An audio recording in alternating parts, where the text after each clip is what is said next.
एक गांव में सोमनाथ नाम का एक व्यक्ति रहता था। वह स्वभाव से काफी लालची और मक्कार किस्म का था। उसके घर में उसकी पत्नी थी और जीवन खर्च के लिए वह खेती करता था।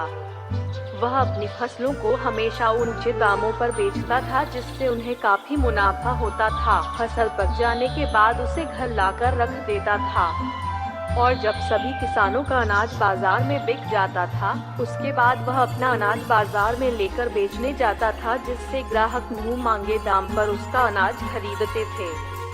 इस बार भी उसने यही किया। जब सभी किसानों का अनाज बिक गया, उसके कुछ दिन बाद सोमनाथ ने अपने अनाज की बोरियों को बाहर निकाला और एक एक करके बाजार जाकर बेचने लगा। बाजार में किसी और के पास अनाज न होने के कारण सोमनाथ मुंह मांगे दामों पर अपना अनाज बेचता और फिर घर वापस लौटता। एक शाम जब अनाज बेचकर वह घर वापस लौटा,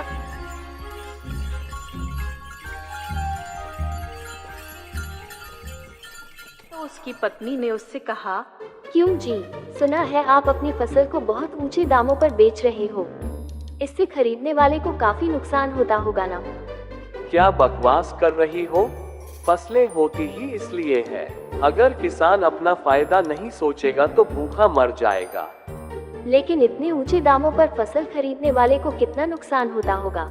आखिर वो भी मेहनत की कमाई है। तुम बाकी किसानों की तरह सही समय पर फसल को क्यों नहीं बेचते? अरे जाओ, वैसे भी मैं आज थक गया हूँ और तुम मुझे ज्ञान देने लगी हो। यह नहीं सोचा पति काम से लौटा है तो उसकी सेवा करें। मुझे बहुत तेज भूख लगी है, जाकर खाना लगाओ। हाँ ठीक है, वैसे भी तुम मेरी सुनो के कहा। हे भगवान, मुझे कैसी पत्नी दी है तूने?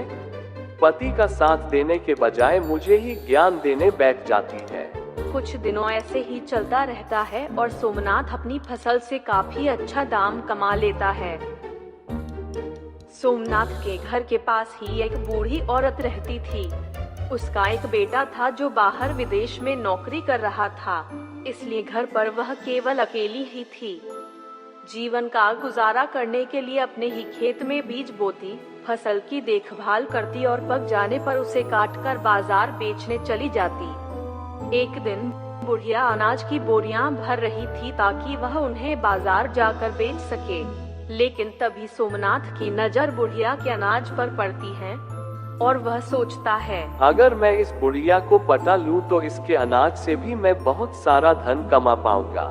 कुछ देर बाद वह अपने कदम बूढ़ी औरत की तरफ बढ़ाता है। नमस्कार दादी जी। नमस्कार बेटा, तुम कौन? दादी जी, मैं सोमनाथ आपके पड़ोस में ही रहता हूँ। अच्छा, कोई बात नहीं दादी जी, मैं भी आपके बेटे जैसा ही हूँ। आप इस उम्र में इतनी मेहनत मत किया करो वरना तबीयत खराब हो जाएगी। क्या करूँ बेटा, पेट पालने के लिए कुछ ना कुछ तो करना ही होगा।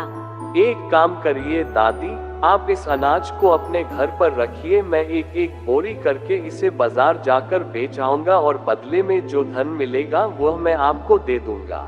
नहीं बेटा, तुम इतना परेशान क्यों हो रहे हो? नहीं दादी जी, परेशानी की कोई बात नहीं है। वैसे भी मैं अपना अनाज भी बाजार जाकर बेचता हूँ तो साथ में तुम्हारा भी ले जाऊंगा।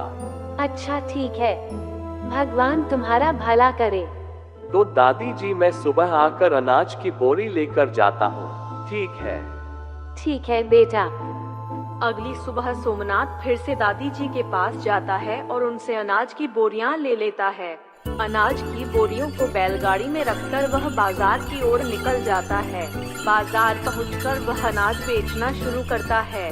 वह अनाज का दाम काफी ऊंचा रखता है, लेकिन किसी और के पास अनाज न होने के कारण ग्राहक मुंह मांगे दाम को खरीदने पर मजबूर हो जाते हैं। शाम तक जब उसका पूरा अनाज बिक जाता है तो वह घर लौट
सोमनाथ घर के लिए रवाना हो जाता है। घर पहुंचकर वह उन सभी पैसों को इकट्ठा करता है और देखकर खुश होता है और कहता है, वाह रे सोमनाथ, आज तो आम के आम और गुठलियों के दाम हो गए। अगर ऐसे ही चलता रहा तो मैं बहुत जल्द काफी धन कमा लूंगा। कुछ दिनों तक ऐसे ही चलता रहता है और सोमनाथ उस बूढ़ी औरत को उसके अनाज के बदले में बहुत ही कम पैसे देता है। एक दिन सोमनाथ बुढ़िया का अनाज लेकर बाजार जाता है। उसके पास ग्राहक आने लगते हैं। बगल में लखनचंद भी अपना अनाज बेच रहा था। उसने देखा कि सोमनाथ के पास काफी अनाज है। वह देखकर सोचने लगता है, सोमनाथ के पास इतना अनाज तो कभी था ही नहीं, फिर यह अनाज किसका है?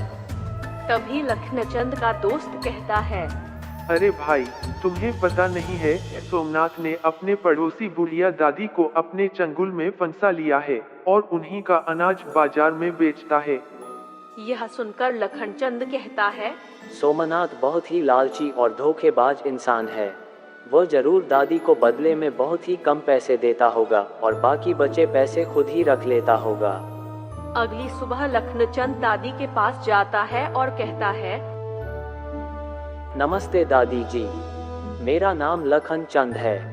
मैं बाजार में अपना अनाज बेचता हूँ। वह बात कहते कहते सोमनाथ के बारे में बात करने लगता है और कहता है, दादी जी, आपके अनाज के तो बहुत अच्छे पैसे मिलते होंगे ना आपको? दादी जवाब देती है, नहीं बेटा, अभी अनाज बहुत ही कम दाम में बेचा जा रहा है। सोमनाथ हर रोज अनाज की बोरियां लेकर जाता है और उदास चेहरा लेकर वापस आता है। यह सुनकर लखनचंद कहता है, नहीं दादी जी, बाजार में तो आपका अनाज काफी अच्छे दाम में बेचा जा रहा है। मैंने खुद अपनी आंखों से देखा है। कहीं ऐसा तो नहीं है कि सोमनाथ आपको इसके बदले में कम पैसे देता हो और बाकी पैसे खुद ही रख लेता हो? यह कहकर लखनचंद चला जाता है और कुछ देर बाद सोमनाथ दादी के पास आता है।